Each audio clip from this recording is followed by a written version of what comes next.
Bien. Euh, Bonjour à tous et à toutes. Pour ce webinaire, nous allons commencer. Si je vois que ça continue à arriver. Bien. Bienvenue à ce webinaire consacré à la cybersécurité, prévoir et gérer les attaques organisé par Intercommunalité de France, France Urbaine et le réseau des interconnectés. Et nous accueillons aujourd'hui notre partenaire OnePoint. Merci à ces équipes de nous faire l'honneur de leur présence. Je suis Clément Baillac, donc je suis conseiller économie et numérique au sein de l'association Intercommunalité de France. Et j'aurai le plaisir d'animer ce webinaire aujourd'hui, cet après-midi. Donc nous sommes ensemble pour 1h30 à peu près. Avant de passer la parole à notre coprésidente de la commission numérique euh, d'Intercommunalité de France, de France Urbaine et des Interconnectés, Marlène Ledieu-Deville, qui est avec nous aujourd'hui, je vous rappelle de bien vouloir couper vos micros, s'il vous plaît. Ne vous inquiétez pas, vous allez pouvoir intervenir lors du webinaire, que ce soit par le chat ou en levant la main pour une de prise de parole spontanée.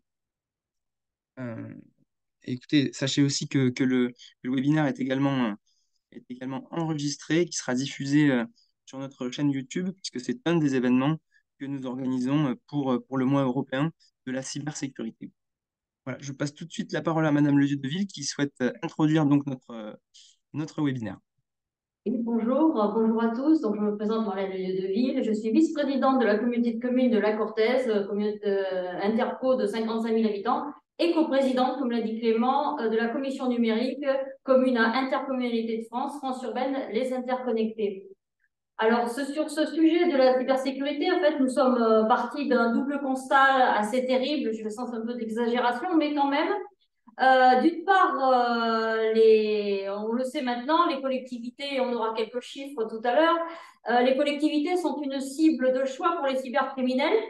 Et là, la dématérialisation de nos services publics de manière accélérée, notamment pendant le Covid, pendant la période Covid, a accentué le phénomène et les attaques sont de plus en plus nombreuses pour de plus en plus de collectivités, quelle que soit leur taille. En fait, il n'y a plus beaucoup de questions de taille.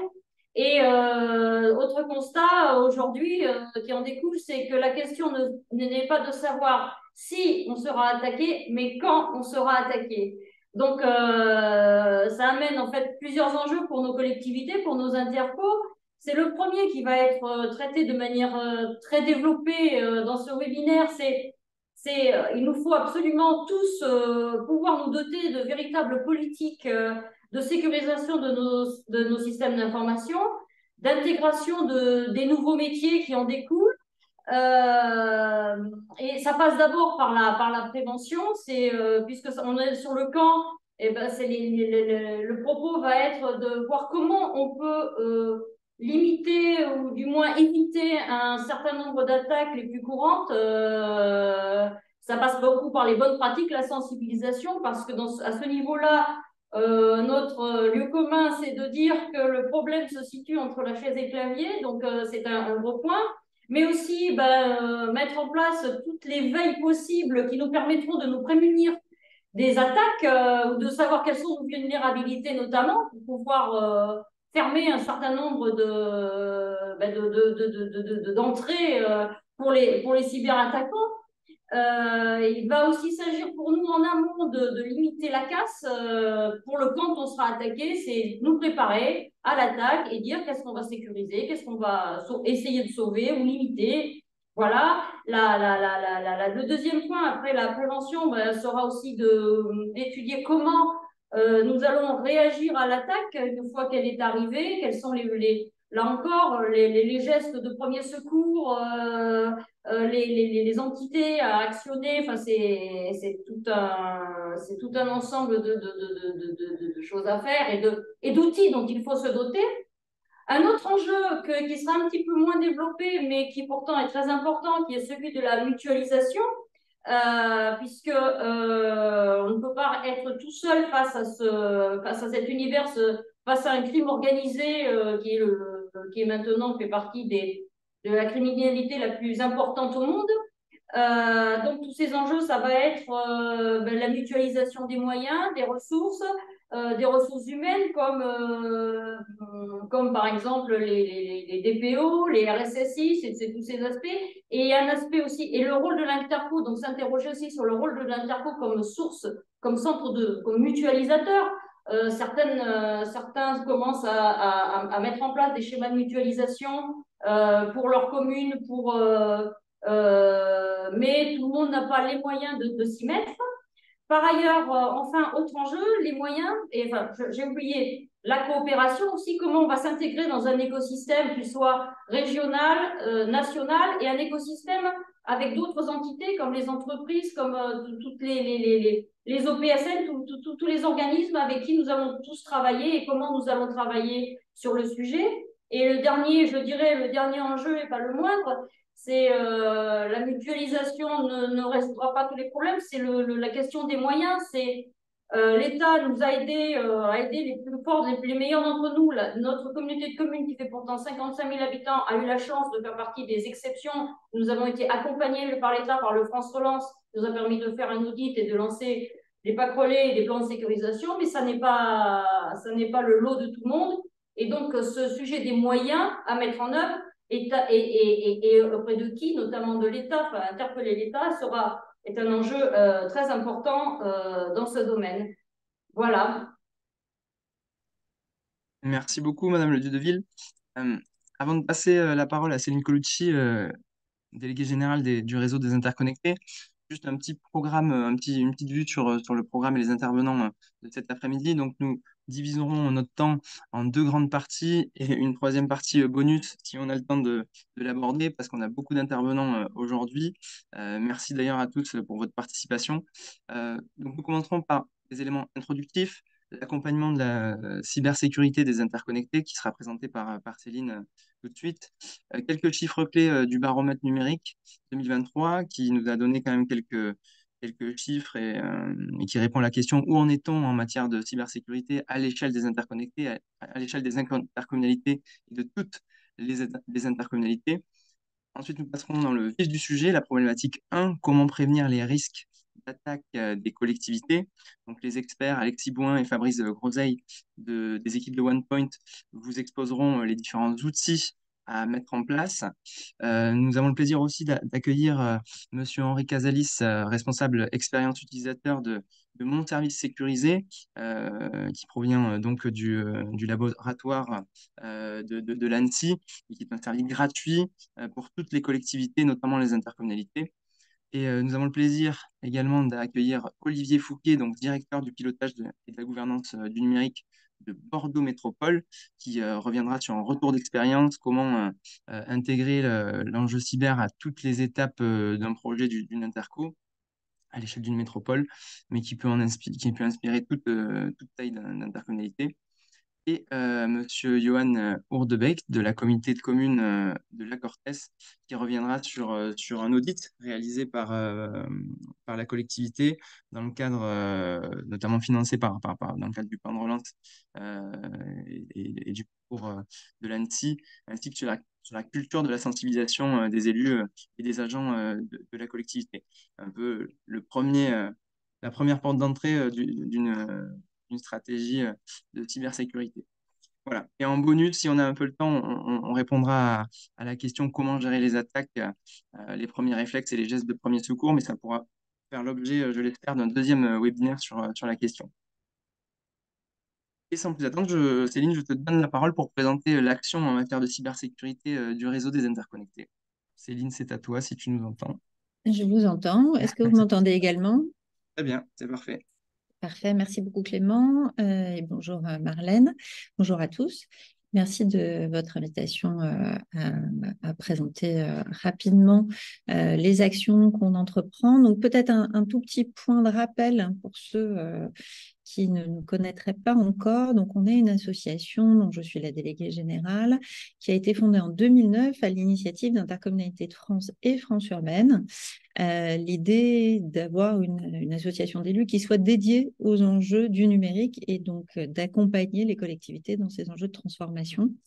Et donc nos adhérents sont les adhérents de France Urbaine et d'Intercommunalité de France, plus ceux qui font la démarche de nous rejoindre de manière spontanée et directe en complément. La manière dont on travaille aujourd'hui, si tu peux passer la slide suivante. Merci beaucoup. Donc, on a 3 grands volets d'activité pour simplifier. La commission numérique, donc Marlène Ledeville, qui intervenait en introduction de cette journée, fait partie des coprésidents de la commission. Donc, cette commission réunit environ voilà, 300 personnes sont inscrites à la commission qui représentent des territoires dans toute la France, de toutes les tailles. Et l'idée, c'est d'avoir un espace d'élaboration d'une vision stratégique et politique du numérique entre élus territoriaux. Le point de départ, c'est vraiment de se dire que le numérique n'est pas une question de technicien, mais un enjeu politique pour les territoires et qu'il doit être mis au service des politiques publiques. Donc ça, c'est le point de départ.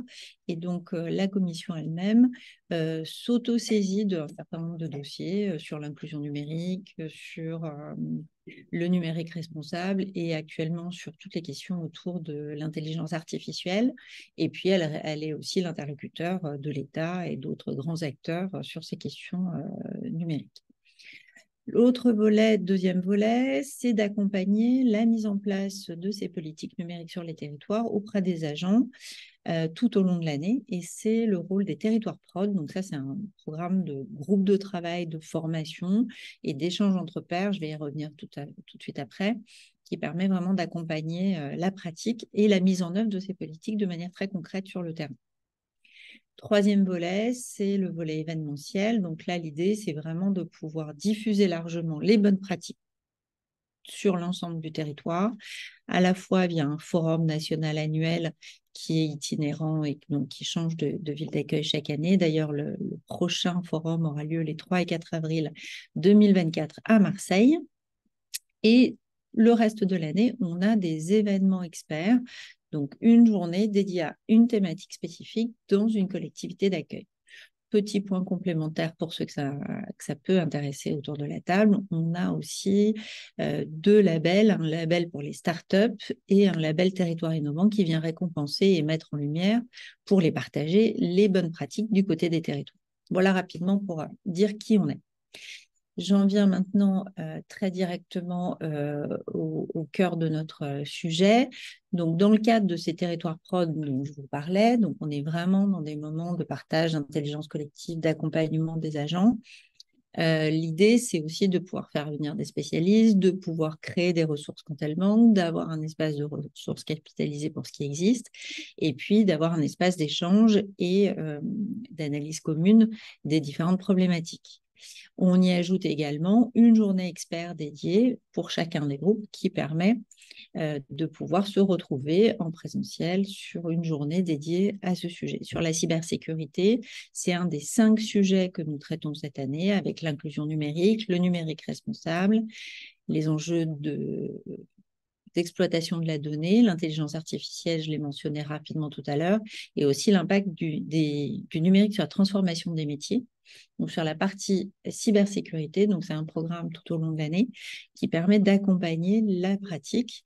Donc c'est un peu les mêmes thématiques qui seront traitées aujourd'hui et qu'on va traiter également le 5 octobre à Pau, mais de manière détaillée en petits groupes pour pouvoir rentrer dans les questions-réponses des bonnes pratiques et évaluer les besoins éventuellement d'outillage complémentaires. Donc, on vous donne rendez-vous si vous le souhaitez pour continuer à approfondir ce que vous aurez déjà abordé aujourd'hui sur une journée donc, qui est dédiée à la cybersécurité en enjeu de territoire, qui traite à la fois donc, des enjeux pour les collectivités, mais aussi sur l'impact que ces questionnements peuvent avoir sur les entreprises des territoires et plus globalement voilà, sur la viabilité du territoire. Avec beaucoup de retours d'expérience, des outils aussi qui sont testés en direct pour comprendre ce que c'est qu'un phishing, pour identifier comment on peut faire son diagnostic. Voilà, on essaye aussi d'être extrêmement précis et concret sur les différents points. Donc, vous avez le lien pour ceux qui souhaitent nous rejoindre. C'est évidemment accessible à tous. Ces journées sont des journées ouvertes. Et puis, pour le territoire prod cybersécurité, donc le programme de travail lui-même, on vous a mis également la date du prochain qui aura lieu le 30 novembre. Pour ceux qui voudraient essayer, n'hésitez pas à contacter Fanny Saint-Jean, dont vous avez l'adresse sur le PowerPoint pour pouvoir rejoindre le groupe. Voilà en quelques mots les éléments. Et effectivement, c'est tout ce dispositif qu'on met en commun avec Intercommunalité de France et France Urbaine pour accompagner les collectivités, suite notamment aux chiffres du baromètre qui nous ont confirmé dans le besoin d'une action concertée sur ce sujet. Et donc, je te laisse la parole, Clément, pour pouvoir exposer ces éléments. Merci beaucoup, Céline. Donc, rendez-vous en effet le 5 octobre pour la journée cyber. C'est bien noté. Oui, avant de passer la parole aux experts Alexis et Fabrice, on voulait revenir sur quelques chiffres clés de notre baromètre de la maturité numérique des territoires que nous avons réalisé avec France Urbaine et les interconnectés, avec l'appui du cabinet EY. Euh, Juste, voilà, on voulait vous transmettre quelques chiffres pour savoir où est-ce qu'on en est en matière de cybersécurité en 2023. Donc, juste pour rappel, selon l'Observatoire Data Publica, 89% des collectivités s'estiment exposées en 2022. Donc, c'est presque une quasi-totalité qui ont pris conscience du risque cyber. Seules les plus petites collectivités relativisent encore le risque. Mais dans les faits, c'est toutes les typologies d'intercommunalité, que ce soit les métropoles, les comités d'agglomération ou les comités de communes qui sont attaqués aujourd'hui. Euh, Vous voyez donc 100 répondants qui ont répondu à plus de 61 interrogations avec pour en partie des enjeux de cybersécurité. On voit qu'il y a une grosse représentation des territoires plus petits, de moins de 50 000 habitants, avec 40% de cette représentation des répondants. Euh, pour aller très très rapidement sur les chiffres, on a posé la question donc aux intercommunalités sur 10 thèmes différents. Vous voyez, là, c'est la cybersécurité qui arrive en tête du classement de la préoccupation et du niveau de maturité des territoires. Le pourcentage signifie en fait la part des répondants pour lesquels la mise en œuvre des actions sont en cours, soit complète ou effective, soit en amélioration continue. Donc, ça mesure réellement le niveau d'action, c'est-à-dire qu'on a dépassé le niveau d'inaction et de réflexion. Donc, vous le voyez sur le graphique, 57% des collectivités sont dites matures sur ce sujet. Donc, il reste encore des marges de progression assez importantes. Et on voit la différence en fonction de la taille et du nombre d'habitants c'est vrai aussi pour la typologie de la collectivité, si c'est une métropole, une comité d'agglomération, une communauté de communes, les différences de maturité. Donc, on a un certain décrochage des petites collectivités sur ce domaine-là. Sachant que la cybersécurité est un prérequis pour d'autres thématiques qui sont exposées dans le rapport, je vous invite à le consulter sur notre site, notamment pour le service public de la donnée, mais pas que. Euh, Quelques rapides chiffres dans le détail concernant la prévention et la maîtrise des risques. Clairement, on a un petit peu deux temps. La prévention qui est en progrès par rapport aux années précédentes et une gestion de crise qui reste encore à construire. Donc, je m'explique. Là, vous avez sur le graphique 70%, enfin 69%, près de 7 intercommunalités sur 10 ont au moins mis en œuvre des actions de sensibilisation en matière de cybersécurité. Donc, c'est plutôt pas mal aujourd'hui. C'est la même chose en matière de gouvernance qui prend en compte ces enjeux, qui progresse avec 62% des intercommunalités qui ont une gouvernance sur ce thème-là. Ce n'est pas affiché, donc on voit qu'il y a une progression. Par contre, dans un autre temps, la gestion de la crise constitue donc un des gros axes de progression, voire d'impensé de la politique de la collectivité, parfois. Puisque vous le voyez sur le graphe, 49% des répondants ont mis en place un plan de continuité d'activité ou un PRA, un plan de reprise d'activité conforme aux exigences de l'exécutif. Donc là-dessus, ça reste encore à développer pour, euh, pour les intercommunalités.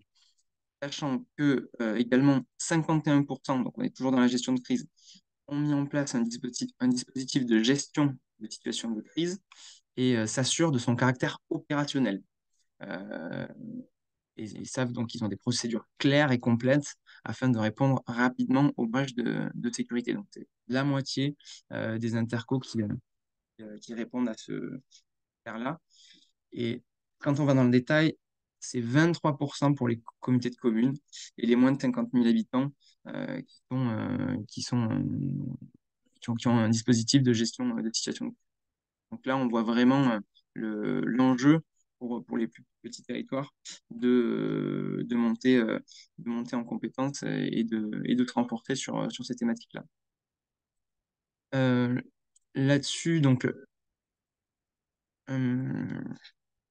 conclure peut-être et pas vous donner trop de chiffres, mais on voit que ce constat démontre une marge de progression encore importante dans l'élaboration et la mise en œuvre de ces outils. Euh, on constate donc de grandes inégalités selon la taille, hors comité de communes et comité de communes par exemple, sur les enjeux généraux de cybersécurité. Pour les territoires de moins de 100 000 habitants en particulier, le baromètre met en exerce le besoin qui est de mieux appréhender les procédures claires et complètes afin de combler rapidement les brèches de sécurité. C'est un constat chiffré qui vient confirmer que les appels à projets, mais on y reviendra plus tard, cyber du plan de relance ou les audits de l'ANSSI, les 715 collectivités qui en ont bénéficié, on remarque qu'elles ont bénéficié essentiellement aux grandes agglomérations, aux grandes métropoles. Et donc, on s'interroge, notamment avec la fin du plan de relance, sur la suite, notamment pour cette montée en compétences et ce renforcement pour les plus petites collectivités. Madame Le Dieudeville, donc notre vice-présidente, notre coprésidente, pardon, de la commission l'a rappelé, une mutualisation est indispensable pour ce type de territoire, notamment de la formation, mais aussi des outils. Donc c'est une piste où le rôle de l'intercommunalité est intéressant. Euh, et on va voir de suite pour entrer, donc vous avez un peu les chiffres de 2023. Je ne serai pas plus long, mais on va rentrer dans le détail. Les dispositions qui sont prises en matière de cybersécurité euh, par des retours d'expérience d'intercommunalité. Donc, merci encore de votre témoignage. Et également avec nos experts cybersécurité de OnePoint. Je te laisse la parole, Alexis et Fabrice, pour rentrer en matière sur les outils et les solutions à disposition pour la prévention du risque cyber. Merci Clément, bonjour à toutes et à tous. Ravi de pouvoir participer à ce webinaire en partenariat avec les intercommunalités de France. Donc pour ma part, je suis Fabrice Groseille, donc je suis partenaire en cybersécurité chez OnePoint. J'anime notamment la communauté cyber chez OnePoint et avec Alexis, on aura le plaisir d'échanger avec vous autour de la première problématique.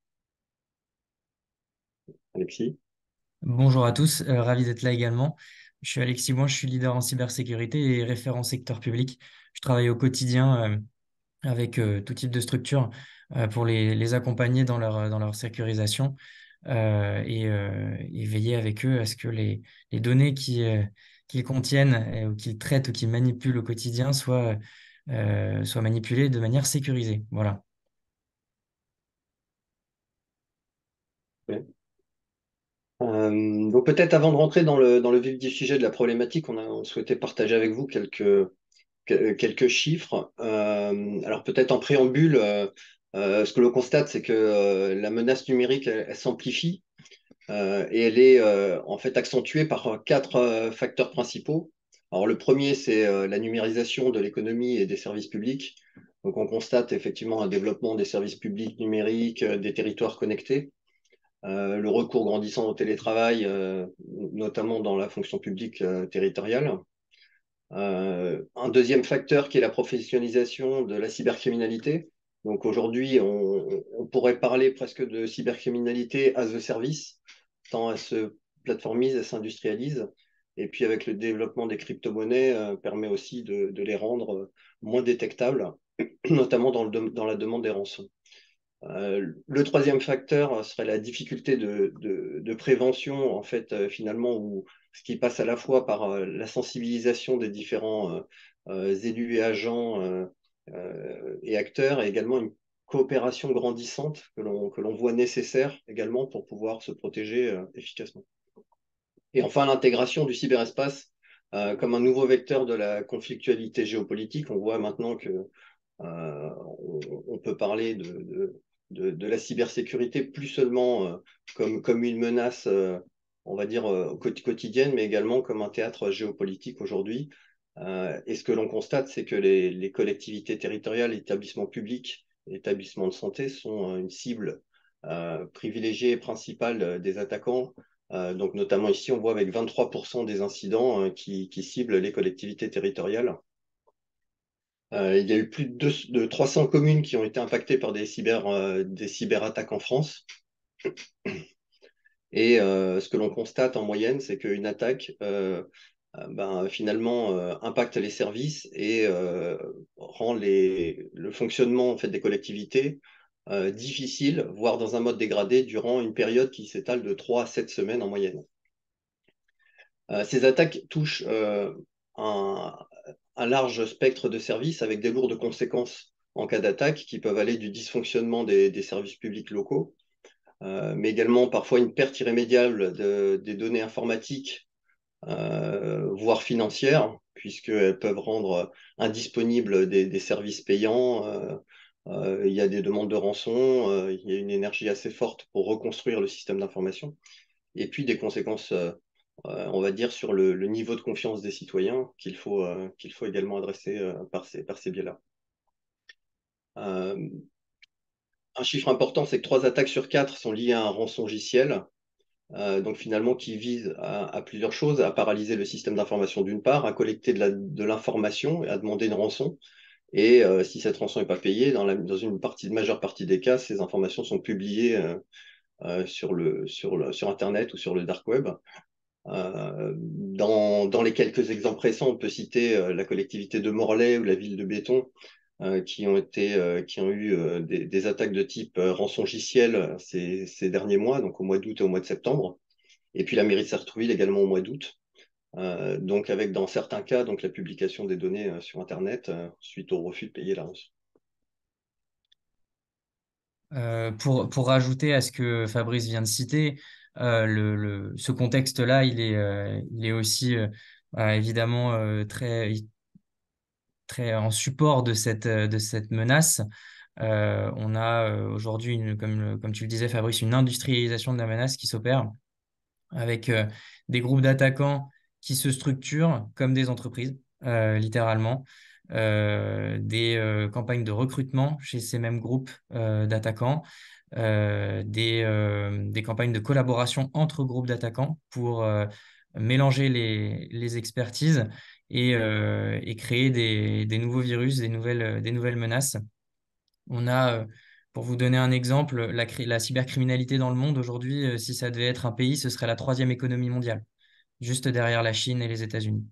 C'est presque 200 000 dollars par seconde générés.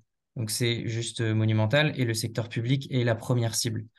Donc voilà, on parle souvent des attaques retentissantes contre l'Assemblée nationale, contre le Sénat. On a pu les voir très récemment de par la vie démocratique de notre pays. Ça fait partie des éléments qui poussent les attaquants à contextualiser leurs attaques. Les élections présidentielles, les élections sénatoriales qui viennent d'avoir lieu.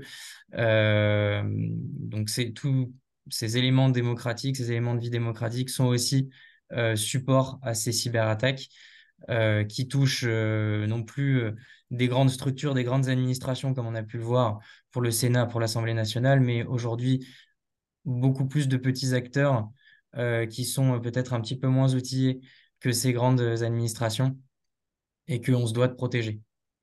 Voilà. Alors, du coup, comment anticiper et prévenir les risques d'intrusion pour les intercommunalités de toute taille? Là, du coup, Clément, on peut passer à la slide suivante. Merci beaucoup. Nous, on est parti du principe qu'il fallait maîtriser le risque cyber selon 4 axes. Le premier, c'est d'anticiper la menace au plus tôt, c'est-à-dire se mettre dans une posture qui permet d'identifier les risques, de savoir quels sont les risques numériques qui sont sur notre organisation, sur notre système d'information, quels sont ses points d'entrée, quels sont les points de vulnérabilité. Et je laisserai Fabrice aller un petit peu plus dans le détail juste après. Le deuxième point, c'est renforcer les capacités de protection face à la menace. C'est-à-dire, une fois qu'on a identifié quels sont nos manques, bah, les combler avec du support technologique, du support opérationnel, du support organisationnel. Et c'est là où les chiffres que Clément a présentés tout à l'heure sont assez intéressants, notamment au niveau de l'organisation. Je trouve que c'est un beau témoignage de dire que bah, l'organisation de la sécurité, selon le baromètre, est en train d'être prise en compte et évolue positivement. Voilà, on a aujourd'hui des acteurs qui se structurent du côté de la menace, et ben, on fait de la même chose du côté de ceux qui sont attaqués. On se structure aussi, on s'organise, on met en place une organisation pour lutter contre ce fléau. Donc, on va se protéger selon ces trois fameux axes, opérationnels, technologiques et organisationnels. On va également améliorer les capacités de détection des incidents. Donc, on parlait tout à l'heure de mutualisation. On va également parler mutualisation dans les capacités de détection. On sait bien évidemment que tout le monde n'a pas les mêmes ressources, qu'elles soient humaines ou financières, pour mettre en place des dispositifs qui vont améliorer la détection de ces attaques, la détection des signaux faibles qui constituent une attaque. Donc ça, c'est des aspects à évidemment améliorer. Et le dernier point, c'est accroître les capacités de résilience.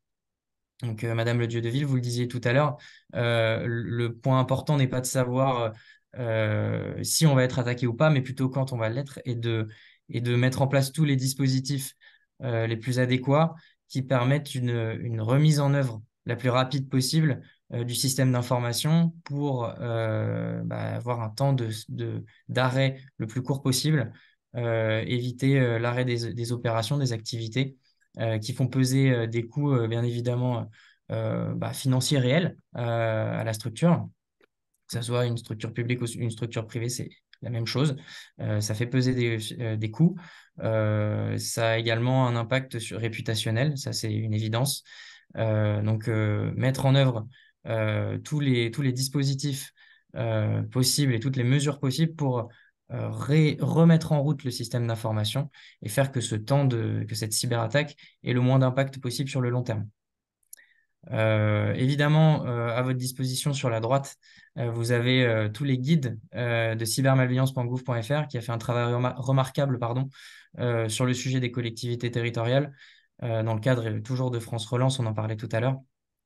Et puis, bien évidemment, ces 4 axes, il faut les compléter en organisant la sécurité, j'en parlais tout à l'heure, mettre en œuvre des capacités de défense. Alors, c'est la slide qui est juste avant, merci. Protéger le facteur humain, donc le social engineering, on en parlait tout à l'heure, qui est un vecteur d'entrée assez important, et puis se conformer à la réglementation en vigueur. Donc ici, on parle de mise en œuvre du RGS, qui est le référentiel général de sécurité, règlement général de sécurité. Le NIS, qui est la nouvelle directive dont on parlera peut-être sans doute tout à l'heure, qui est une directive européenne qui va se voir appliquer sur les structures publiques, entre autres. Et puis le RGPD, que aujourd'hui vous connaissez tous, qui est le règlement pour la protection des données, un règlement européen qui s'applique lorsqu'on manipule des données à caractère personnel. Je passe la main à Fabrice pour la slide suivante. Alors, effectivement, une des premières étapes va consister à identifier, en fait, à faire un état des lieux en fait, de la sécurité sur le système d'information, et puis à identifier les axes d'amélioration à combler en termes de cybersécurité. Comme le disait Alexis précédemment, l'objectif c'est toujours de travailler par rapport aux risques et aux informations et aux données sensibles qui vont toucher la collectivité, et ensuite d'identifier ces faiblesses par rapport ici à 5 domaines que l'on a mentionnés et qui permettent d'identifier les axes d'amélioration sur ces différents domaines. Donc le premier, c'est effectivement les référentiels. Donc de réaliser un diagnostic par rapport aux référentiels, permettre de se benchmarker, de faire un état des lieux, de savoir d'où on part, où on veut arriver et quels sont les différents jalons ou trajectoires à atteindre pour atteindre un niveau de sécurité qui correspond aux besoins.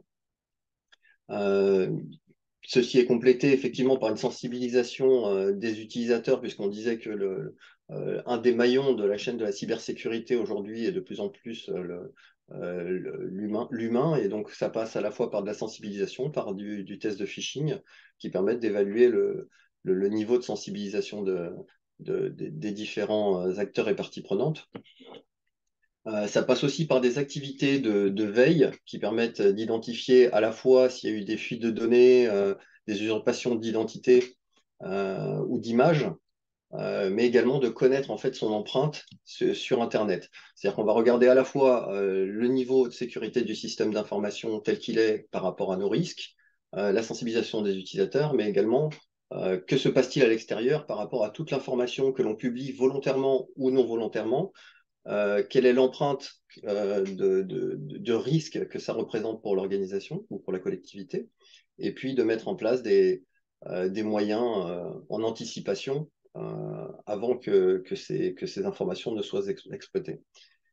Et puis, il y a tout un écosystème qui est de plus en plus utilisé également dans les activités malveillantes ou dans les cyberattaques. Ce sont toutes les parties prenantes qui interagissent de près ou de loin avec votre système d'information, puisque l'attaquant, lui, va chercher la façon la plus simple, en fait, d'y accéder. Et donc, tout cet écosystème de tiers et de relations peuvent être un maillon faible et qui peut être exploité dans ce sens. Et puis, de façon régulière, auditer, réaliser des tests d'intrusion et des audits de sécurité de façon à s'assurer que les évolutions, la numérisation qui est apportée au système d'information n'introduit pas de nouvelles vulnérabilités ou faiblesses, ce qui permet de le faire entrer comme une routine finalement dans l'ensemble des activités du système d'information et de s'assurer que la sécurité est bien une fonctionnalité à part entière qui est prise en compte sur l'ensemble du cycle de vie du système d'information.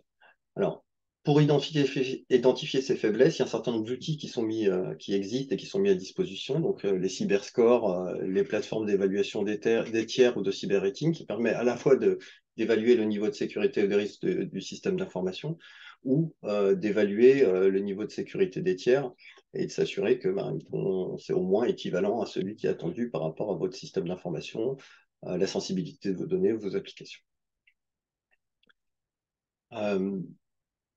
Nous sommes également accompagnés de Olivier Fouquet pour Bordeaux Métropole. Je ne sais pas si vous voulez dire quelques mots sur la façon dont justement l'identification des faiblesses est réalisée. Oui, si vous voulez, peut-être en deux mots, bonjour à tous. En deux mots, pour raisonner, et puis je vais essayer d'être très rapide, pour raisonner avec ce que vous venez de dire, Fabrice, peut-être deux éléments. Vous parliez d'audit régulier du système d'information. Effectivement, nous, on a mis en place depuis 3 ans maintenant un plan d'audit annuel de nos applications. Alors, pour information, Madame Le Dieu de Ville, vous parliez tout à l'heure de schéma de mutualisation Bordeaux Métropole, c'est la mutualisation du numérique pour 20 des 28 communes du territoire. Donc, notre système d'information, c'est environ 1600 applications métiers. Et donc, on a la gestion de ce patrimoine applicatif. On a mis, je le disais, en place un plan d'audit applicatif qui cible une quinzaine d'applications par an, avec des tests d'intrusion plus poussés, et on sélectionne nos applications de telle manière à ce qu'elles soient représentatives des risques, notamment réglementaires, en lien beaucoup avec le RGPD ou le RGS, pour s'assurer qu'on n'expose pas de données et qu'on ne représente pas un risque pour le territoire. Merci beaucoup, Monsieur Fouquet. On peut passer à la slide suivante. Merci beaucoup. Le deuxième focus, ce serait en se conformant. Donc voilà, comment on améliore la sécurité en se conformant tout en restant pragmatique. On a mis un petit encart juste après, parce que la conformité, c'est important, mais il n'y a pas que ça à faire, évidemment. Il faut aussi rester pragmatique par rapport à nos ressources. Donc pour ça, vous avez bien évidemment tout un nombre de référentiels à votre disposition qui ont été mis en place par diverses structures. Vous avez tout d'abord les règles de bonne pratique de l'ANSSI. Alors, on a la chance aujourd'hui d'avoir une agence en France, donc l'Agence nationale de sécurité des systèmes d'information, qui a pris ce sujet d'être guide à bras le corps sur ces sujets de cybersécurité, et je pense que c'est une vraie chance d'avoir une agence comme celle-ci qui développe, vulgarise ces aspects de cybersécurité au quotidien pour tout un tas de publics différents. De la même manière qu'on a la chance d'avoir aussi cybermalveillance.gouv.fr qui fait la même chose sur des périmètres qui sont bien évidemment les leurs. Donc pour ça, vous avez un grand nombre de guides de bonnes pratiques à votre disposition, notamment le guide de sécurité numérique des collectivités territoriales que je vous conseille de feuilleter, qui est vraiment une mine d'or sur ce sujet. Donc ça, c'est la première partie, se conformer aux bonnes règles et aux bonnes pratiques de l'ANSSI, que ce soit sur les architectures des systèmes d'information qui sont développés, sur les téléservices, si par exemple les collectivités mettent en place des téléservices pour leurs administrés. Évidemment, ces systèmes vont parfois, voire la plupart du temps, faire l'objet d'une conformité sur des référentiels, vous en parliez, monsieur Fouquet, référentiel comme le référentiel général de sécurité, qui lui est un référentiel, on va dire, qui doit être mis en œuvre pour toute administration qui met en place un système numérique visant à, on va dire, communiquer avec un administré ou à communiquer avec une administration. Donc, dès lors, il est nécessaire de mettre en place un dossier d'homologation de sécurité et de faire tamponner cette homologation par une commission spécifique. Donc, ça, c'est des règles vraiment on va dire, mises en œuvre au fil du temps et qui doivent être supportées au quotidien. Évidemment, il y a le règlement eIDAS également, les règlements général sur la protection des données, j'en parlais tout à l'heure, ou encore la LPM, loi de programmation militaire, qui est là encore une conformité. Également, on va anticiper la mise en conformité de son SI vis-à-vis des futures réglementations qui vont devoir s'appliquer. Aujourd'hui, on a une directive qui vient de voir le jour du côté de l'Europe qui s'appelle la directive NIS 2. Enfin, plutôt là, qui vient de voir le jour, j'ai fait un abus de langage, c'est-à-dire qu'elle a vu le jour il y a très longtemps, il y a plusieurs années, mais on a revu une nouvelle version de cette directive pour la faire coller au mieux aux besoins en sécurité d'une grande diversité d'acteurs et surtout dans le but d'harmoniser les niveaux de sécurité à l'échelle européenne. Donc, il va falloir anticiper cette mise en conformité. Pour le moment, cette directive NIS 2, elle est à l'échelon européen. Elle est en train d'être redescendue progressivement à l'échelon national avec un travail qui est en train d'être fait justement par l'ANSSI pour transposer cette directive européenne dans le droit national avec une échéance à fin 2024.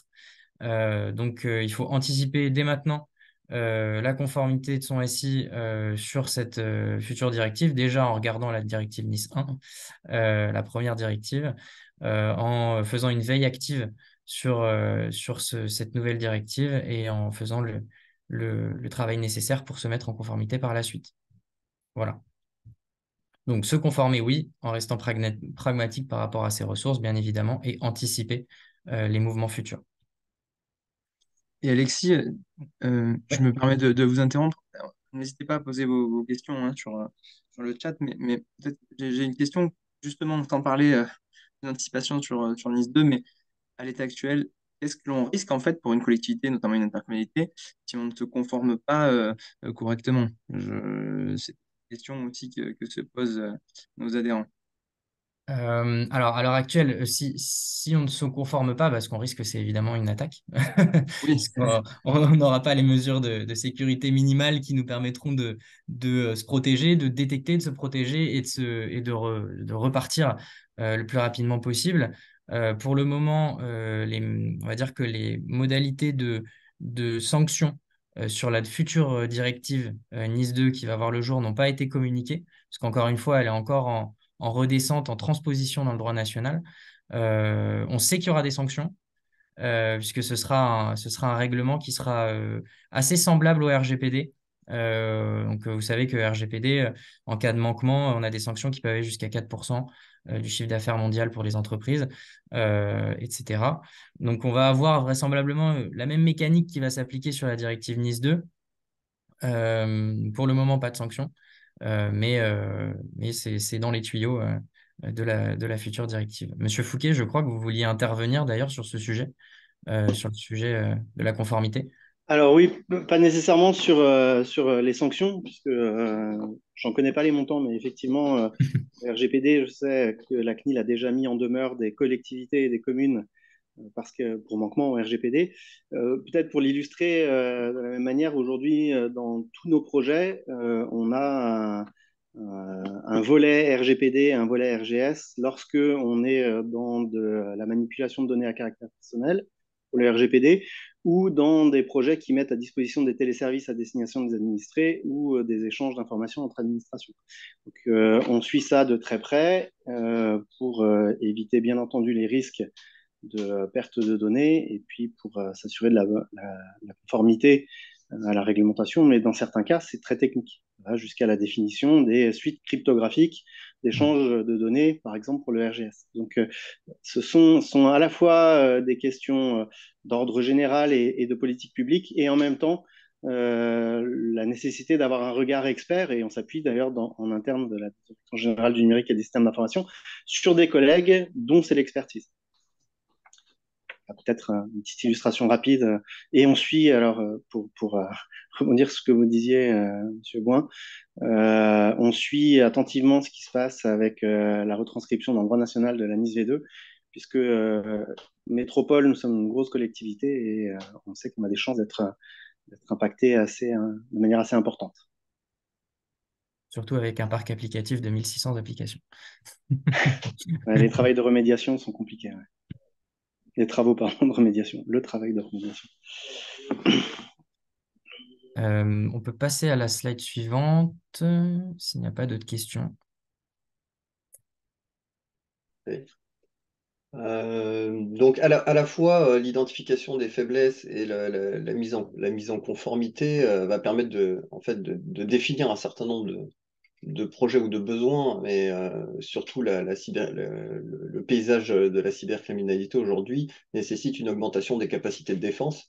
Et ces capacités de défense, on a voulu vous les présenter selon quatre catégories. Donc la première, ce sont les capacités de protection. Finalement, on est en amont et comment on protège son système d'information vis-à-vis des risques, mais également afin de le mettre en conformité avec les différentes réglementations que l'on vient de voir, et qui passe à la fois par la définition d'un cadre de gouvernance et de la gestion de la cybersécurité, également par des actions de sensibilisation, mais également des projets qui vont permettre de renforcer le niveau de sécurité. Donc, on parle de tout ce qui va toucher à la gestion des identités des accès, par exemple, la protection des sites web, donc ils vont à la fois faire entrer en ligne de compte la protection de la bulle concernant les sites web, mais également la prise en compte des réglementations type RGPD, NIS et autres sujets, la protection des postes de travail. L'objectif, ça va être d'assurer et d'augmenter le niveau de protection de son système d'information en réalisant de la veille et en mettant en place une gestion des vulnérabilités efficace, parce qu'on sait que même les attaques les plus sophistiquées, en général, s'appuient sur des vulnérabilités existantes au sein du système d'information. Donc la gestion des vulnérabilités est importante, mais également la façon dont sont configurées et protégées les différentes applications et notamment les données sensibles de l'organisation. Comme c'était évoqué effectivement au début de la présentation par Madame Le Dieudeville, effectivement la question n'est pas de savoir si on va être attaqué, mais quand on va être attaqué. Donc il est important de disposer également de capacités de détection pour être en mesure de détecter au plus tôt finalement une attaque qui va, ou un comportement malveillant qui va se produire sur le système d'information, de façon également à être en mesure de réagir le plus vite possible.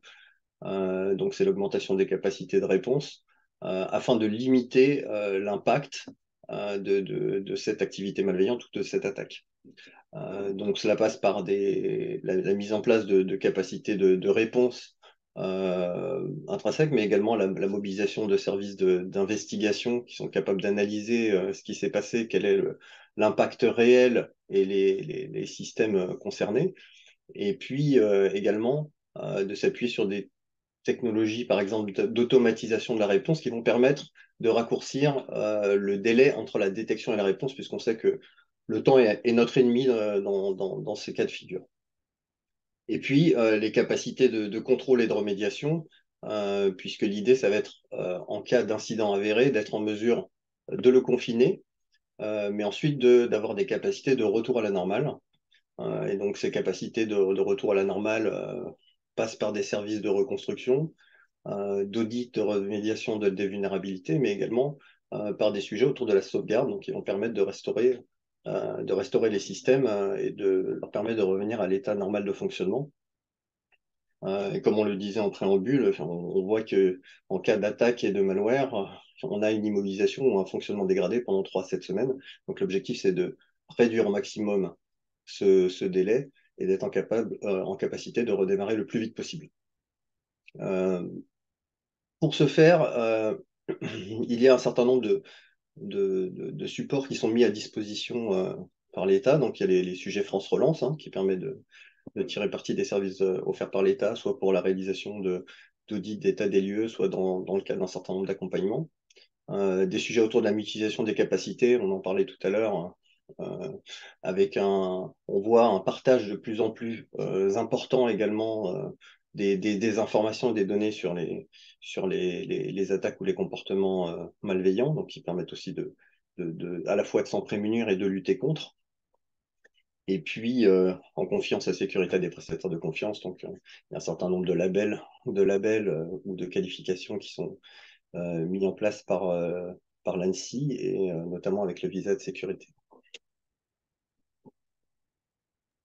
Sur ce sujet, peut-être, Monsieur Fouquet, vous souhaitiez également deux, trois petits éléments, oui, pour faire écho également à ce que disait Madame Le Dieu de Ville tout à l'heure.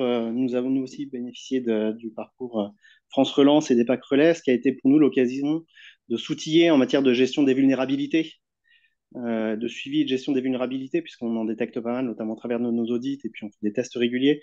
Mais il faut pouvoir centraliser toutes ces informations dans un référentiel et suivre les plans de remédiation. Donc voilà, on a profité de cette opportunité offerte par France Relance. En parallèle de ça, on a aussi 2 marchés publics qui nous permettent de couvrir l'OSINT, donc la supervision de nos traces ouvertes sur Internet, et également en cas de crise, un marché de force d'intervention rapide nous permet de mobiliser un partenaire labellisé pour venir nous épauler dans les premières actions, notamment parce que vous le rappeliez, M. Rosaille, c'est important d'intervenir très rapidement. Le temps est notre ennemi dans ces attaques. Et puis, le dernier élément qui nous paraît fondamental, c'est la sensibilisation de nos utilisateurs. On en a, dans le cadre de la métropole et de la mutualisation, on a environ 20 000 utilisateurs agents des collectivités sur ce système d'information, et on est à la veille du cybermois, vous le rappeliez, M. Beylac, tout à l'heure.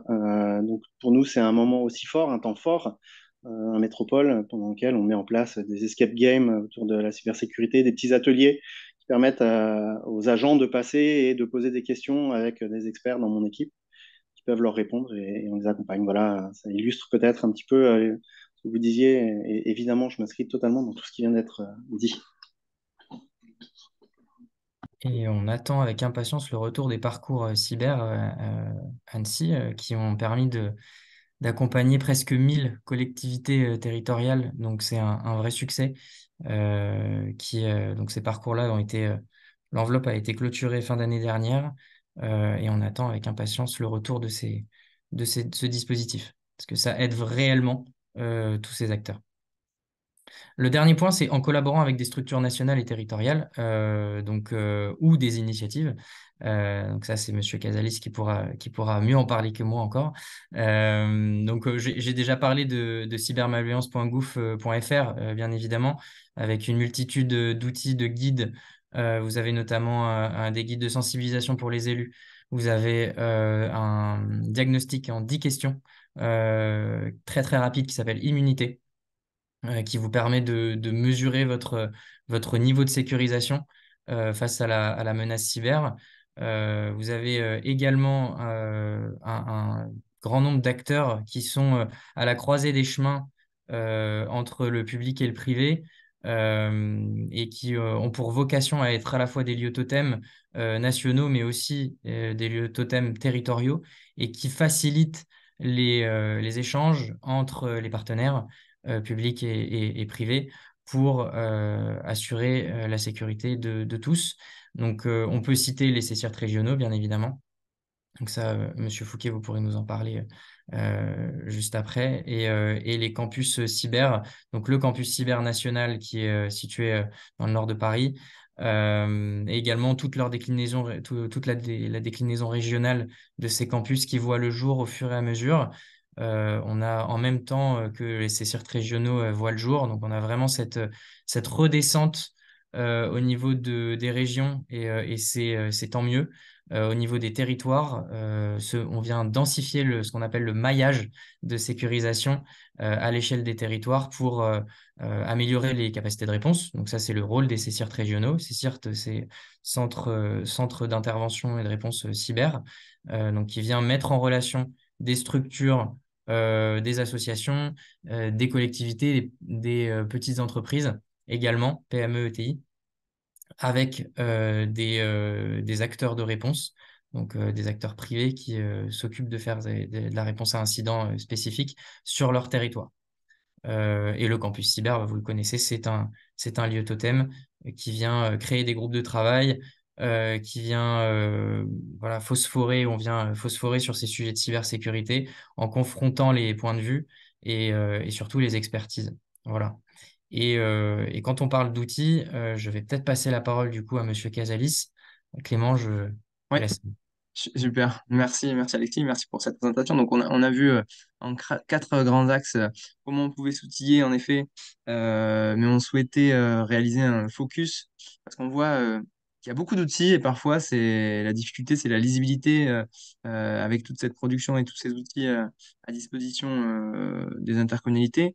Et Monsieur Casalis, donc qu'on est ravi d'accueillir du laboratoire de l'ANSSI, qui a mis en place donc une plateforme, hein, où vous allez nous en dire plus, qui est gratuite pour toutes les collectivités pour un petit peu homologuer son site internet ou son service numérique pour sa collectivité. Donc, je vous laisse la parole, Monsieur Casalis. Tout à fait. Merci beaucoup. Merci à tous et toutes pour vos précédentes interventions et prises de parole. Mon service sécurisé, donc, ça a été lancé en décembre 2022 sous la houlette de l'ANSSI et plus particulièrement du laboratoire d'innovation présidé par Monsieur Jean-Baptiste de Maison, avec cette volonté vraiment d'aider l'intégralité des entités publiques, que ça soit de la petite mairie à la métropole ou le conseil départemental, avec cette envie de pouvoir sécuriser et homologuer gratuitement, donc c'est 100% gratuit et rapidement, les services publics en ligne. Donc c'est réservé aux agents publics et également aux prestataires œuvrant pour leur compte.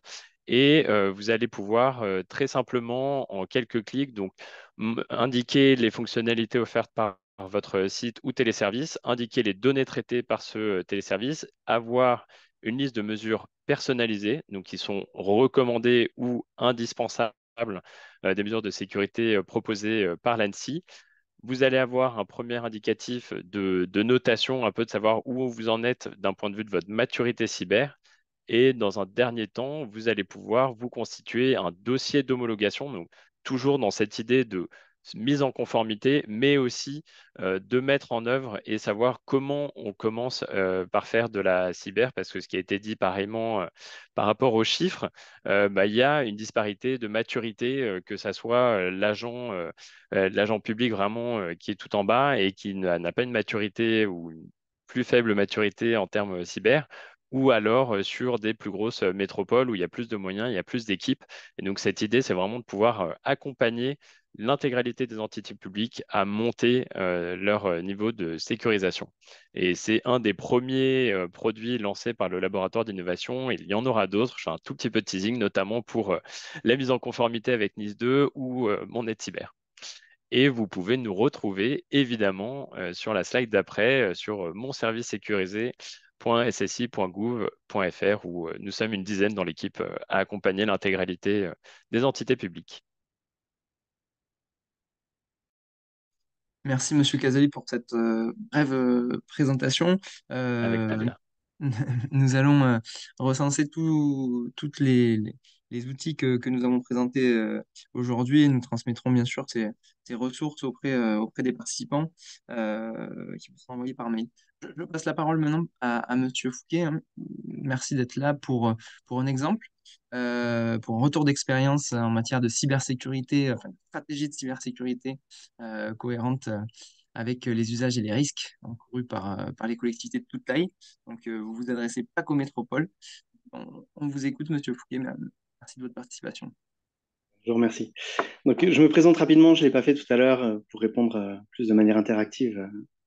Donc, je suis Olivier Fouquet, directeur du pilotage et de la gouvernance du numérique à Bordeaux Métropole, au sein de la Direction générale du numérique et des systèmes d'information. Donc, ça représente la DGNSI, c'est environ 300 agents. Et dans ma direction, on a tout ce qui concerne la conception du système d'information avec les architectes du système d'information, mais également tout ce qui concerne la gouvernance de la cybersécurité, sachant qu'on travaille très en lien avec notre RSSI et avec une équipe de sécurité opérationnelle qui est à la production et qui s'occupe de tout ce qui est sécurisation des postes de travail, des accès périmétriques, etc. Alors, effectivement, on a mis en place, nous, une stratégie qu'on appelle by design en matière de cybersécurité, mais au sens plus large, en matière de conformité. Parce qu'on a fait le constat il y a à peu près 3 ans maintenant que on avait 4 ans d'âge, puisque la métropole a été créée en 2016, en 2015, et la mutualisation à partir de janvier 2016. On s'est aperçu que les projets étaient déroulés et qu'à la fin des projets, un petit peu avant la mise en production, on s'apercevait de risques en matière soit réglementaire, soit de cybersécurité, parce qu'on pouvait identifier des vulnérabilités, des failles ou de la non-conformité dans certains cas qui présentaient des risques technologiques, voire même dans d'autres cas des risques d'exploitabilité des solutions mises en œuvre, puisque nos équipes d'exploitation n'auraient pas été en mesure d'exploiter ce qui avait été préparé dans le cadre du projet, pour une raison toute bête, c'est qu'on arrivait à la fin du projet pour faire ce genre de constat. On était dans une logique a posteriori, en fait. Alors, on avait bien tous les garde-fous, hein, on faisait bien un contrôle, mais il arrivait trop tard. Il faut avoir en tête qu'à la métropole, à la DGNSI, on a environ 400 à 450 projets informatiques par an, ce qui est assez important. Je vous disais tout à l'heure que dans mon équipe, on a les architectes et la cybersécurité. Ça représente peu de monde. Jusqu'à l'année dernière, c'était 3 architectes et 2 chefs de projet cybersécu. On est un tout petit peu plus gros maintenant, mais ça reste petit. Donc, pour aider et accompagner tous ces projets, on était un petit peu en peine. Donc, il y a 3 ans, on a fait ce constat et on s'est dit, OK, il faut qu'on change de logique. Il faut qu'on passe d'une logique a posteriori à une logique a priori. C'est pas forcément facile, une logique a priori, parce que c'est pas le même outillage de constater à la fin et de contrôler à la fin qu'on est conforme, ou alors de proposer une aide au chef de projet en début de projet. Alors, la première étape, ça a été de construire ce qu'on a appelé notre référentiel de règles, on pourrait dire un cadre de gouvernance, un peu tous azimuts, hein, qui concerne aussi bien la sécurité que la conformité, que l'architecture du système d'information, que l'exploitabilité des solutions. On a aujourd'hui environ 70 règles dans ce référentiel. Et pour le mettre en œuvre, eh bien, en fait, au début d'un projet, les architectes prennent rendez-vous avec le chef de projet. Et lors d'un entretien qui dure environ 1 heure, ils posent une petite centaine de questions qui permettent d'identifier quelles seront les règles parmi les 70 qu'il y a dans notre référentiel qui s'appliqueront au projet. Et donc, très tôt dans le projet, le chef de projet connaît la dizaine de règles ou quinzaine de règles qu'il va devoir respecter. Et c'était pas mal d'avoir ça, mais c'était encore assez insuffisant pour pouvoir accompagner efficacement nos collègues chefs de projet. Donc, on a associé à chacune de ces règles des clauses de marché public type. Alors, on en est encore dans une première version, on avance de manière itérative, hein. On utilise le modèle MVP, on se dit on est dans la version skateboard, et puis on évoluera à la version trottinette, puis vélo, etc. Mais donc, on a déjà des clauses de marché qu'on peut fournir à nos collègues et qui peuvent mettre dans leur marché public et qui permettent en théorie, et qu'on a travaillé bien entendu avec notre direction d'appui administratif et financier, qui permettent en théorie de se prémunir des risques, en tout cas d'être conforme aux préconisations de notre règle. Et puis, on se revoit, donc nos collègues partent passer leur marché public, et on se revoit à l'issue de la passation, au moment de la notification, pour regarder quelles sont les règles qui sont respectées, et celles qui ne le sont pas, en fonction du titulaire qui a été retenu. Alors, il peut y avoir plein de raisons pour lesquelles on n'arrive pas à respecter la règle. Et dans ce cas-là, d'ailleurs, il nous arrive de réviser nos règles. Si le marché n'est pas capable de répondre à une de nos contraintes, on sait que la règle existe et on autorise, on décide collectivement d'une dérogation à la règle parce qu'on n'a pas réussi à trouver la solution qui permette de s'y conformer. On a bien sûr, je ne l'ai pas dit, mais un des éléments primordiaux, ça reste quand même la satisfaction du besoin utilisateur. On est sur des contraintes de système d'information, mais l'objectif primaire, c'est quand même de répondre aux besoins utilisateurs. Et donc, on envisage un plan de remédiation, on envisage d'accepter le risque qui serait associé au fait de continuer avec cette solution. Et puis, le chef de projet repart, et cette fois-ci, avec des équipes de la production, intègre la solution technologique dans notre système d'information. Et dans la mesure du possible, ils essayent de remédier les règles qui ne pouvaient pas être respectées d'après le résultat du marché, donc avec des solutions technologiques qui permettent d'être conformes à nos règles, etc. Je vais vous donner un exemple. Je parlais tout à l'heure des suites cryptographiques. Le RGS est très, très clair quant au chiffrement des flux informatiques qui s'adressent aux usagers. Dans certains cas, on force ou on encapsule des applications pour qu'elles puissent respecter ces suites-là, alors que nativement, elles n'en sont pas capables. Voilà, ça, c'est ce qui nous permet d'aller un peu plus loin dans la sécurisation. Et à la toute fin du processus de gestion de projet, eh bien, on se retrouve une dernière fois. Et cette fois-ci, on regarde quelles sont les règles, parmi les 10 que le projet aurait dit respecter, quelles sont celles qui sont respectées et celles qui ne le sont pas. Et puis, on passe par une instance qui s'appelle le comité d'architecture, qui va valider la dérogation au non-respect des règles qui ne pourraient pas l'être, et qui va donner son feu vert pour une mise en production, qui est ensuite mise en œuvre. Donc voilà, j'ai fait un petit peu rapide, j'ai fait un petit peu du d'en haut, mais l'important c'est ça, c'est comment est-ce qu'on réussit à transformer la contrainte, parce qu'on sait être contraignant, on sait que la sécurité et l'architecture sont des éléments contraignants dans un système d'information, mais ce n'est pas de la contrainte pour le plaisir d'être contraignant, c'est de la contrainte parce qu'on sait que ça apporte de la valeur au système d'information, à nos collègues, aux usagers, et puis que ça nous permet d'être conformes. Et voilà, je le résume en disant comment est-ce qu'on passe d'une logique a priori à une logique, comment on passe d'une logique a posteriori à une logique a priori pour être conforme par, par conception. Je ne savais pas trop de combien de temps je disposais, donc voilà, j'ai fait un retour un peu rapide, mais qui, je pense, dresse bien l'état d'esprit dans lequel on se situe. Merci, Monsieur Fouquet. Je ne sais pas s'il y a des questions. Alors, on a répondu à quelques questions. Est-ce qu'il y a des questions à l'oral? N'hésitez pas à lever la main pour intervenir. Tour d'expérience. S'il n'y en a pas, peut-être que je me permets d'en poser une, Monsieur Fouquet. Vous avez parlé de l'équipe qui est dédiée donc à cet aspect numérique et cybersécurité à Bordeaux Métropole. Euh, on voit que beaucoup d'intercommunalités rencontrent une question sur le recrutement des agents, et pas qu'en matière cybersécurité d'ailleurs, que ce soit sur le numérique, mais d'autres domaines. Alors, la Bordeaux Métropole a une forte capacité d'attraction, notamment sur les emplois. Mais est-ce que, à votre échelle, vous rencontrez des difficultés de recrutement sur ce secteur-là? Si Ouais, vous ouais, l'avez tout à fait, vécu. ouais. Ouais, tout à fait. J'ai passé un peu sous silence cette complexité ou cette difficulté, mais c'est quand j'ai des postes ouverts, alors en plus, dans la fonction publique, on n'est pas du tout compétitif par rapport au secteur privé, en particulier sur les profils dont je vous parlais tout à l'heure. Que ce soit les architectes, la cybersécu. Le troisième grand métier auquel je pense, c'est celui de la data science, etc. C'est les trois grands métiers sur lesquels nous, on est en tension aujourd'hui. Et pour recruter, j'ai eu un poste d'architecte qui a été vacant pendant 3 ans avant de réussir à le pourvoir. Poste de chef de projet cybersécurité pendant 2 ans. Et alors, on a eu un effet d'aubaine un petit peu après le Covid. On a constaté un regain d'attractivité, en tout cas à la métropole. Je ne sais pas si c'est partagé par les collègues dans les autres collectivités ou interco, mais nous, on a constaté dans l'année qui a suivi le Covid, la première année du Covid, un regain d'attractivité. Et on a, vous l'évoquiez, on a aussi cette chance de par le schéma de mutualisation dont parlait Madame Le Dieu-de-Ville tout à l'heure, dont on bénéficie à la métropole, d'avoir un terrain de jeu qui est absolument extraordinaire. Et finalement, il n'y a pas beaucoup d'autres organisations publiques ou privées qui ont un tel terrain de jeu.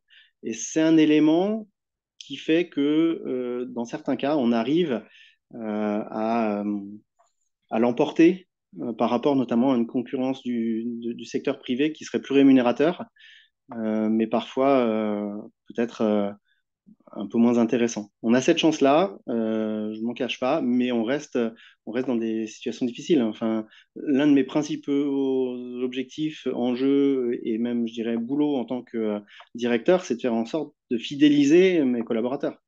Je cherche à faire en sorte qu'ils apportent de la valeur, qu'ils soient à leur place, qu'ils trouvent leur place, qu'ils soient aussi dans des perspectives d'évolution.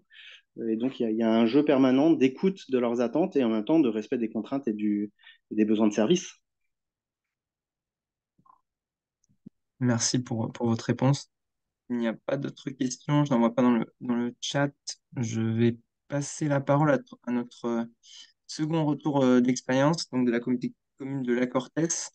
Johan, c'est à vous si vous souhaitez nous présenter donc un audit que vous avez réalisé dans le cadre du plan de relance, hein, sur le parcours Annecy et la politique de sensibilisation des agents comme des élus sur la question cyber, puisqu'on voit que la surface d'attaque, la partie humaine est une surface souvent faillible. Donc je vous laisse la parole, Johan, c'est à vous. Donc, je suis Yoann Landvache, donc je m'occupe de la partie cybersécurité à la communauté de communes en tant que référent des sécurité des systèmes d'information. Donc, juste pour donner un petit peu de contexte sur la collectivité, on est une collectivité de, comme l'a dit Madame Leoville, de 55 000 habitants, pardon, 500 000, 55 000 habitants, et on compte environ 500 agents. Donc, courant 2022, on a eu la chance de pouvoir bénéficier du plan France Relance pour pouvoir justement nous accompagner un peu sur cette mise en place de la cybersécurité. Auparavant, avant cet audit, on ne faisait pas réellement de cybersécurité. On avait conscience de ces enjeux de sécurité, mais il était difficile de pouvoir mettre en place des projets dédiés à la cybersécurité, puisque donc moi, je n'étais pas là, il n'y avait pas de poste dédié à la cybersécurité et on n'avait pas non plus de budget dédié à ce milieu.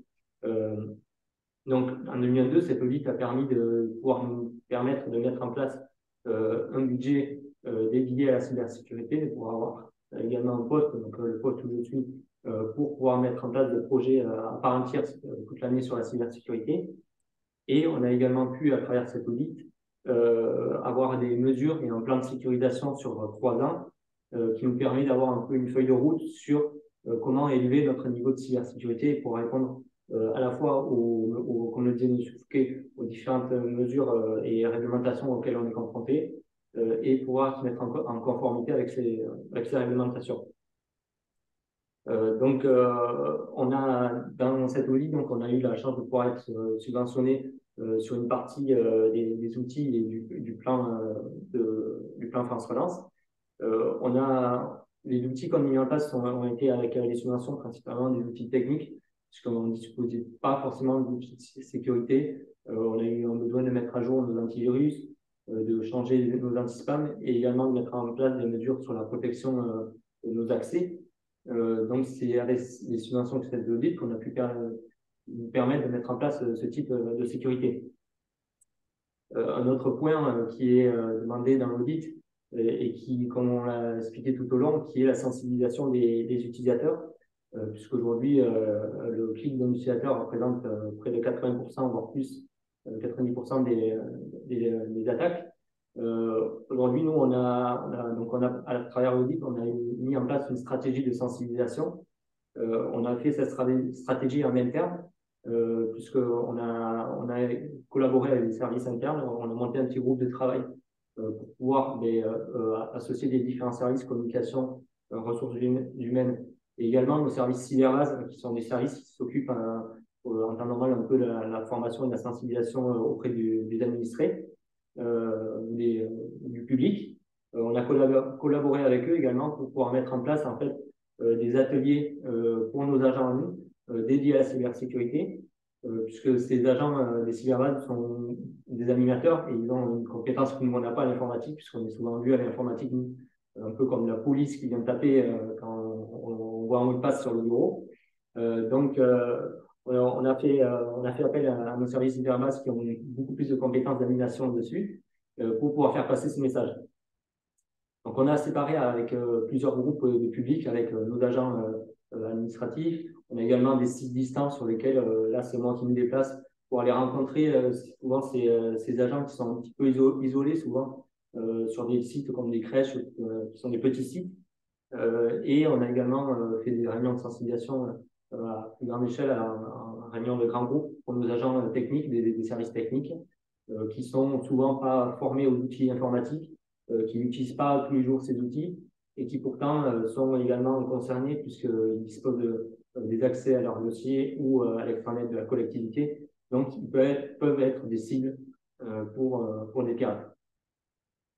Voilà. Et on a donc également intégré un petit dans ce public nos élus, puisque les élus représentent également des outils numériques. Donc, on a mis en place des petites sensibilisations auprès de nos élus avec une petite fiche. C'est encore quelque chose qu'on travaille, qu'on mettra aux élus et que je ferai une petite formation. On profite des maintenances qu'on fait de manière annuelle sur les équipements de nos élus pour faire une petite formation à la cybersécurité. Voilà un petit peu pour comment on a mis en place nous, notre stratégie cyber. Le plan France nous a permis vraiment de pouvoir passer un peu ce step on a conscience de la menace qu'il y a, à vraiment mettre en place des actions qui sont dédiées et avec un budget qui est alloué pour mettre en place la cybersécurité au sein de la collectivité. Johan, nous avons une question dans le chat. Donc, de qui dépendez-vous hiérarchiquement dans la communauté de communes? Et quel est l'effectif de la DSI au sein de la communauté de communes de la Cortèze? Bonne question. On est une toute petite DSI. Alors, la sécurité, moi, je dépends de la responsable du service informatique. Et on est un service on est de 6 personnes, si je comprends notre apprenti, puisqu'on a chaque année un apprenti. Donc, on est 6 personnes avec la responsable. Donc, on est deux ingénieurs, mon collègue administrateur réseau, moi qui est donc sur la sécurité, où on travaille en duo. Et on a ensuite 2 techniciens informatiques et notre apprenti qui est à ce niveau-là aussi. D'accord, très bien. Merci. Alors, attends. Donc, le RSSI est dans la DSI, point d'interrogation. Oui, aujourd'hui, Bien d'accord. on fait partie de la DSI. Comme on est encore au stade un peu de mettre en place les premières actions, on ne dépend pas, comme c'est recommandé dans les audits, c'est vrai, de la direction générale. On n'est pas encore là, on va dire. Je l'espère peut-être à l'avenir, mais c'est vrai comme on est au début de la mise en place de ce plan, on essaie un petit peu de se structurer et de mettre en place les premières actions. Très bien. Merci beaucoup. Si vous avez pas d'autre chose à rajouter, peut-être Madame Le Dieudeville, vous avez quelque chose à rajouter sur le retour d'expérience ou... Non, c'était clair. En Ok. fait, on a effectivement, ça reste chez nous encore un petit peu morcelé, hein, puisqu'on a d'abord une DSI de 6 personnes qui accueillent notre RSSI. On a aussi donc le service Cyberbase, c'est une équipe de médiateurs numériques qui ne travaille pas bien sûr que sur la cybersécurité, mais qui se sont emparés du sujet, qui donc s'adresse au grand public et de notre côté aux agents. Ce qui est très pratique pour nous, c'est toutes les collectivités n'ont pas ça, toutes les intercos n'ont pas cette chance. Voilà, donc nous avons aussi un service SIG Data et il nous manque vraiment maintenant le schéma qui coordonne l'ensemble de tous ces services, bien sûr, au service de la cybersécurité. Très bien. Oui, on voit que votre culture de la sensibilisation sur les deux cyberbases auprès du grand public a facilité la sensibilisation auprès des élus et des agents de la collectivité. J'ai juste une question aussi dans le chat qui vient d'être posée. Est-ce que l'ANSSI, je ne sais pas si Henri est toujours avec nous, si l'ANSSI Ici. propose... non, alors, vous voyez peut-être la J'ai question, vu. l'ANSSI propose-t-elle toujours des audits gratuits pour une interco de moins de 10 000 habitants? J'en ai aucune idée, mais je pourrais me renseigner et revenir vers vous si vous le souhaitez. D'accord, J'ai pas du tout l'information là-dessus. ok. Euh, Désolé. ok, et moi non plus, donc nous reviendrons auprès de vous avec l'information. Nous allons poser la question à l'ANSSI s'il propose toujours des audits gratuits. Merci de cette question. Écoutez, Alexis, peut-être on a peut-être 5 minutes encore, il n'y a pas d'autres questions avant de conclure le webinaire. Peut-être on s'était Euh, je- je- pris la... Oui, pardon. Clément, je vais juste peut-être revenir sur un T'en prie. aspect qui a été évoqué par Monsieur Fouquet, très intéressant, et je me suis dit qu'on n'avait peut-être pas couvert cet aspect-là lors du webinaire, ou en tout cas peut-être pas assez profondément, ça méritait peut-être qu'on s'arrête un petit peu plus longtemps dessus. C'est la question de l'intégration du critère cyber dans les politiques d'achat. C'est-à-dire qu'aujourd'hui, les, j'ai beaucoup de collectivités qui me contactent ou qui contactent mes collègues, qui me demandent comment je peux sécuriser mes prestataires. Comment je peux m'assurer que le niveau de sécurité de mon prestataire est adéquat. Et c'est vrai qu'aujourd'hui, bah, si on devait alors rajouter aux règles de sécurisation qu'on a déjà mentionnées, moi je dirais de prêter une attention toute particulière aux prestataires. Un des cas on va dire les plus retentissants dernièrement, c'est la faille chez Pôle Emploi. Qui justement est passé par ce qu'on appelle une attaque par supply chain ou chaîne d'approvisionnement. Donc on va viser un prestataire d'une structure pour essayer d'impacter la grande structure ou la grande collectivité ou le grand acteur. Aujourd'hui, euh, sur les nouveaux marchés qui apparaissent, euh, on, on- on a des efforts qui sont faits. On le remarque sur, Fabrice en parlait tout à l'heure, les visas de sécurité auprès des prestataires. Donc, je demande à ce que mon prestataire il soit qualifié, PASI par exemple, prestataire d'audit de sécurité des systèmes d'information. Il ait un visa de sécurité, que ce soit qu'il soit mentionné par exemple chez cybermalveillance.gouv.fr avec le label expert cyber. Je demande à ce qu'il ait une ISO 27001, qu'il soit certifié ISO 27001, donc qui est une norme internationale sur la sécurité des systèmes d'information, pour m'assurer que mon prestataire a toutes les armes qu'il faut. Et comme il va manipuler, il va potentiellement avoir un degré de pénétration important dans mon système d'information. Je veux m'assurer qu'il soit lui-même au fait. Tant au niveau de ses équipes que même au niveau de son architecture de système d'information et que tout soit sécurisé. Donc vraiment, je mets aussi un petit point supplémentaire, là, comme on a 5 minutes qui nous restent, sur cet aspect de renforcer la sécurité de ses prestataires, a priori, comme le disait M. Fouquet très bien tout à l'heure, a priori sur les règles de marché et a posteriori au travers d'audits, par exemple, de maturité de prestataire. Donc pour ça, il y a évidemment des outils qui sont disponibles. Nous-mêmes, on fait des audits de maturité sur des prestataires. Donc voilà, on déroule un questionnaire, on fait des interviews et on s'assure que le prestataire en question est au fait du sujet cyber, de cybersécurité et qu'il a mis en place tous les garde-fous nécessaires, tant technologiques qu'opérationnels, pour se prémunir de ce risque. Merci Alexis. En effet, sur la commande publique, on parle beaucoup des critères environnementaux et sociaux, mais peut-être un peu moins des critères cyber. C'est un axe intéressant. Bon, j'ai noté que voilà, on ne traitera pas la partie gestion des risques. On se le garde pour un webinaire numéro 2. Je note cet enthousiasme pour faire un deuxième webinaire. Donc, blague à part, merci beaucoup. Merci à tous les participants.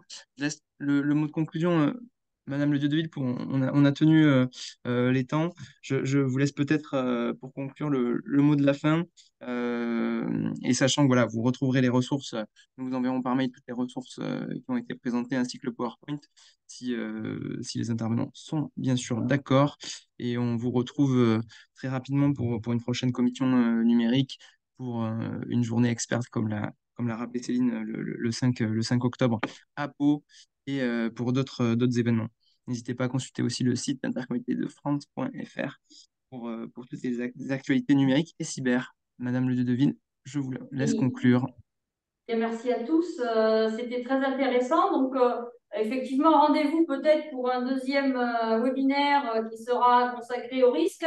Et aussi, enfin, moi, c'est important aussi au NIS 2, hein, puisque j'ai demandé à Johan, il m'a dit que notre collectivité de 55 000 habitants était aussi serait concernée par le NIS 2. Donc, c'est aussi un grand chantier qui s'ouvre pour nous. Donc, ce webinaire, en fait, est très intéressant parce qu'il nous met, grâce à vous, on a déjà quand même, quelle que soit notre maturité de cybersécurité au sein de nos collectivités, voilà, pour les métropoles, tout le monde a bien compris l'enjeu, mais tout le monde n'a pas forcément les mêmes moyens. Donc, ce webinaire nous permet d'établir un peu quelques étapes clés pour ne serait-ce que pour anticiper avec l'identification des faiblesses, les mises en conformité. D'ailleurs, sur les mises en conformité, ce qui m'amuse, ça n'est pas très drôle, mais je vois qu'en cas d'attaque, on a le double effet ski school.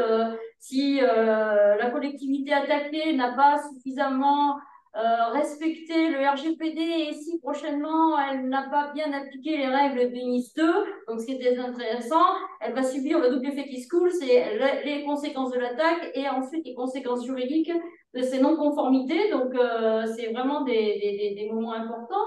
Après, comment augmenter sa capacité de défense et collaborer avec les structures nationales et territoriales, dont l'ANSSI. Merci aussi pour tout le travail, toutes les ressources qui nous sont proposées. C'est vrai que ça fait beaucoup de ressources et il va falloir aussi travailler tout ça pour organiser, savoir comment on se positionne. Monsieur Fouquet, enfin, je vois par vos deux, c'est très intéressant ces retours d'expérience et qu'on voit la différence entre une métropole et une communauté de communes. La métropole, par tout son travail, et aussi, et je vous invite peut-être à venir aussi le 5 octobre à Pau, témoigner ou bien participer, je ne sais pas comment, Céline Colucci est en train de travailler là en ce moment même avec le comité de pilotage sur l'organisation de cette journée, parce que une métropole, enfin votre travail méthodologique qui consiste à travailler en amont, ou a priori plutôt qu'à posteriori sur tous les outils que vous pourriez mettre en place, ça peut être aussi voir comment on peut au moins prendre une partie de votre expérience ou de vos démarches pour des collectivités plus petites, comment ça peut se faire.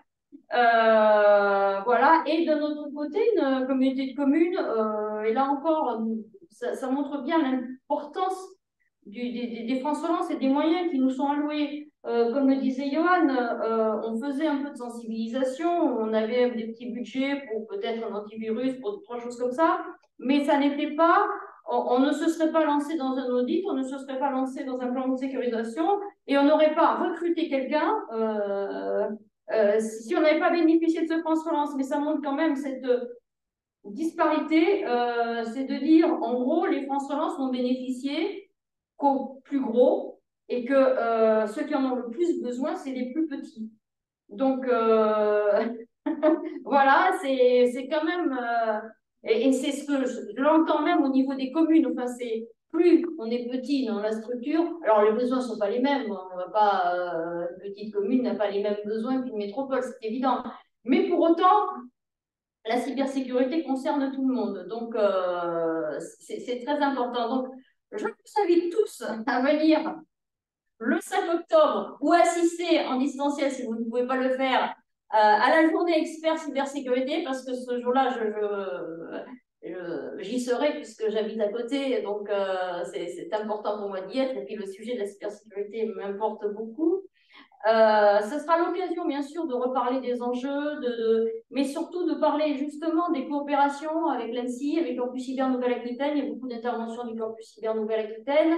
Et aussi du côté pratico-pratique avec les entreprises, notamment du Campus Cyber, tous les travaux qu'elles font en termes de détection des vulnérabilités, diagnostic aussi avec Campus Cyber Nouvelle-Aquitaine a lancé à la demande de la région, va lancer un audit de l'ensemble des entreprises et des collectivités, enfin tenter parce que c'est 60 000 entreprises, je crois, et 6 000 collectivités, donc ça fait du monde. Et un audit simple de toutes ces structures avec volonté d'après ce que je sais, de le développer au niveau national. Donc, Nouvelle-Aquitaine va être un petit peu le galop d'essai de cet audit, hein, de cet état des lieux pour chacun de son maturité cyber. Voilà, et donc de nouveau merci et rendez-vous pour le prochain webinaire. Merci, Madame On n'a pas Ludeville. la date encore, je pense. Merci beaucoup. Merci à tous les participants et merci aux intervenants. Et à bientôt. Merci beaucoup. Au revoir. Merci, au revoir. Merci, au revoir. Merci, au revoir. Merci beaucoup, au revoir, bonne fin de journée.